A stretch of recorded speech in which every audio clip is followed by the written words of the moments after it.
Hello everyone, my name is Rob, welcome to Kinetic Rugby League. In this video I'm going to be giving you my round 2 team of the week for this Rugby League World Cup. So let's get started. So before I get started on the actual team of the week, I'm just going to quickly explain how I go about doing this. Instead of picking like 4, 5 or 6 players from the same team, the maximum I can pick from a single nation is 2, and I must select a player from every single nation. So just because a team was maybe destroyed last week, I must pick somebody from that team to be in the team of the week. The starting 13 will be comprised of players in their specific positions, and the bench will essentially be made up of honourable mentions, most likely from losing teams. So now that that's out of the way, let's get started on the actual team of the week. So starting with the fullback position, I've gone with Kael Iro from Cook Islands. I thought he had a pretty decent game for a team that wasn't really in the game much against Papua New Guinea. I thought he had a solid game. He had 202 run meters, which was number 1 on the Cook Islands.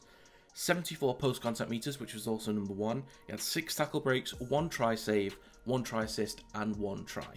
So looking at those stats, no other fullbacks really stood out for me. I was trying to think of different countries. I went through all of them for each position, and thinking of fullbacks, nobody really stood out that much. I was considering Jack Welsby from England, as I felt England had a bit of a step up when he came on, but looking at the stats and how I recall Kael Iro playing, I think he had a pretty strong game, so he's going to be my starting fullback. Moving on to the left wing, I'm going to go with Josh Addo-Carr. I think that's a very easy pick to make. He had the most run meters on the team with 195. He had 4 line breaks and 4 tries. You can't not pick him for a team of the week. There are plenty of other players from Australia that had great performances, but the one that stands out the most is definitely Josh Addo-Carr, so that is my Australia pick. Onto the left centre, I've gone with Siasifa Talakai of Tonga. Now, he had the second highest meters made in the game, which is 185. He had 2 line break assists and 2 assists himself. He had plenty of strong runs from the back carrying the ball. I thought he was very effective in that manner, giving the forwards a break. Tonga have 2 very big centres, but over on that left-hand side, I think Talakai was pretty strong, and 2 assists to go with that. Definitely goes in my team of the week. Now moving on to the right centre position, I'm going to go with Stephen Crichton of Samoa. He accrued 24 points this week, which included 1 try and 10 conversions, and he had an all-round decent game. He didn't get any assists, which was kind of strange looking at the stats, because they scored plenty of tries, but didn't get any assists. But I think he had a really solid game, and I need to fit somebody in from Samoa. And at the right centre position, I think that works fairly with that many points, especially with that many points, accrued in a single game. So that's my pick for Samoa. Now moving on to the right wing position, at no surprise to absolutely anybody, is Dallin Watene-Zelezniak. He had a total of 279 run meters, which I believe was the highest in the game. He had 2 conversions, 7 line breaks, 3 assists, and 4 tries. Not much else needs to be said, aside from the fact he could have got 6 or 7, which I mentioned in my match review video against Jamaica. What a game. There's no way you can leave him out of the team of the week, so yeah, that is my pick for New Zealand. Moving on to the standoff position, this was quite a tough one for me to think of. I was trying to think of specific standoffs that stood out for me, and I couldn't really think of one that actually stood out that much. But stats-wise, I'm going to just give it to Jerome Luai as my second pick for Samoa. He got himself a try and 5 assists. It's 5 assists. It's going to be difficult to leave somebody like that out, and I think he also had a game where he looked like he was back to his best against Greece. So yeah, a try and 5 assists, you can't fault that, and he definitely goes in my team of the week. Moving on to the scrum half position, I'm going to go with Mitchell Moses. Now, this is kind of the thing with the way of doing these. I could have gone with Nathan Cleary, would have been a good shout. So I then have Josh Addo-Carr and Nathan Cleary, but because I didn't really know who to go with at number 6, and Jerome Luai was probably the best player to put in that position for the team of the week, that restricts my options of 2 players from 1 team, which is already gone. So I can't pick another player from Australia. Mitchell Moses is the second best option, because when I watched him play, he ran everything for Lebanon. Ran absolutely everything. He had 2 line break assists, 6 conversions, and 2 try assists. So yeah, Mitchell Moses definitely gets in my team of the week. Moving on to the first prop, I've gone with Jamin Jolliffe from Ireland.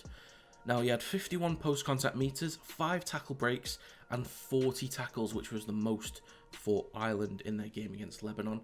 I was quite impressed with his performance. I definitely recognised him as one of the strongest props from this last week, and I think there's some pretty decent stats to back that up, and that is going to be my pick for Ireland. Moving on to the hooker position now, I've gone with Edwin Ipape of Papua New Guinea. There's so many other options I could have gone with from PNG. Reece Martin was one of them. Lachlan Lamb, Carl Labert were also options again in the halves. But yeah, Edwin Ipape had a solid game. 4 tackle breaks, 2 try involvements, and 40 tackles, which was the most for Papua New Guinea.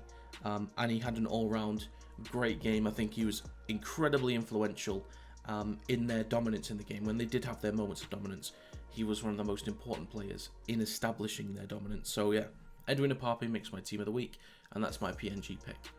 Moving on to the second prop, I've gone with Justin Sangare of France.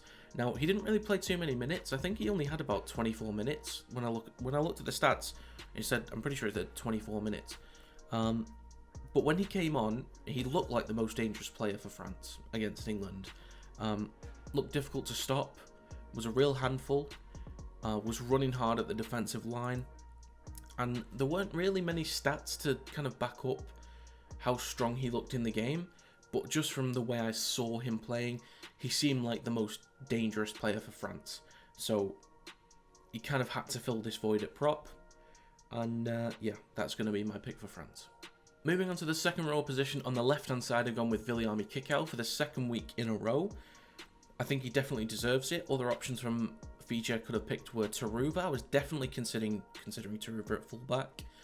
Coruscant was in the conversation. Brandon Waken was also in the conversation. But I was definitely happy to go with Viliami Kikau. Even had a better game than last week. I just kind of used him last week to fill the void, but he definitely makes a strong case to be in there. 2 tries, a try assist, and just completely dominant when he did have the ball. Didn't have many run meters or post-contact meters. He didn't have the ball that much. It's just when he did, he was just really effective and dominant when he did have the ball in those moments. So yeah, happy for him to stay in my team of the week for round 2, and that is my Fiji pick. Moving on to the second row, on the right-hand side, I've gone with John Bateman from England. Now, not too many players on the English team stood out for me. I did mention that Jack Welsby was maybe in the conversation at fullback because of how he changed the game. But when I looked at the stats, I thought, and basically thinking about the game itself, John Bateman had a pretty strong game. He had 2 line break assists, he had 2 assists himself, 48 post-contact meters, and 44 tackles, which was the joint most in the game, with, I believe, Alric da Costa from France.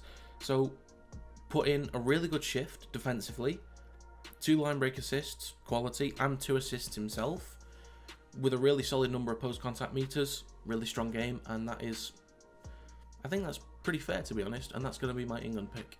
Moving on to the lock position, I'm going to go with Joe Burke from Wales. Now, he had 39 post-contact meters, which was the second best for Wales in that game. He had a try save and 37 tackles, which was the most for Wales. I was trying to think of other players in the lock position. Nobody really stood out, but looking at the nations that I had left over, Wales being one of them, I looked at the stats for Joe Burke and he had some pretty strong stats there, including a try save and the most tackles for Wales, and a strong number of post-contact meters. I'm pretty happy to go with Joe Burke as my Wales pick. Now moving on to the bench, the 4 nations I've not yet selected are Jamaica, Scotland, Italy and Greece. This is quite easy for me to decide really. My Jamaica pick is going to be Ben Jones-Bishop, Scotland is Alex Walker, Italy is Jake Mason, and Greece is Lachlan Ilias. As I said, very easy to pick. Ben Jones-Bishop, a historical try, first ever try for Jamaica at a World Cup. He originally was in my team of the week, but then I'd gone through the whole team of the week in preparation for this video, got to Cook Islands, realised that, oh, hang on a minute, Kale Ido actually had a really strong game, so he had to go in my starting 13, and I demoted Ben Jones-Bishop to the bench. Alex Walker, even though he lost 84-0 with Scotland, he was under a lot of pressure a lot of the time and dealt with it quite well for the most part, and also had a try save to go with it as well. I think Matty Russell from Scotland had the most meters, post-contact meters and tackle breaks, but I felt that given that Walker was under so much pressure at fullback with the Australian kick chases, he did quite well, and that's quite strong, and a try save to go with it isn't too bad. Jake Mason, Italy were poor, let's be honest. They were just really, really bad against Fiji. Jake Mason was the only one to get their try. Had the most run meters and most post-contact meters, so wasn't really anybody else that I could pick. But for me, Lachlan Ilias was quite a safe pick, and quite an obvious pick for Greece, to be honest. He had 82 run meters, which was the most for them. 30 tackles, which was the 4th highest for Greece. He had a try. It was their only try, but he did well to set it up in the first place. And I've been quite impressed with how he's played at this tournament, because I didn't speak of him too highly in my Greece squad video, because I didn't really see that much from him at the Rabbitohs, if I'm honest. But I felt that in this position where he's kind of like the most important player for this team, he's kind of flourished under that role, I think. So I'm quite happy with how he's done it this tournament so far, and this week especially. They're pretty strong numbers, so I'm happy for him to be in my team of the week. So yeah, there you have it. So that's going to be it for this video. If you have your own combinations of team of the week, let me know in the comments down below. If you enjoyed this video, feel free to leave a like and subscribe to the channel to stay up to date with new content. You can also follow the social media accounts in the description down below. Thank you very much for watching. I'll see you next time.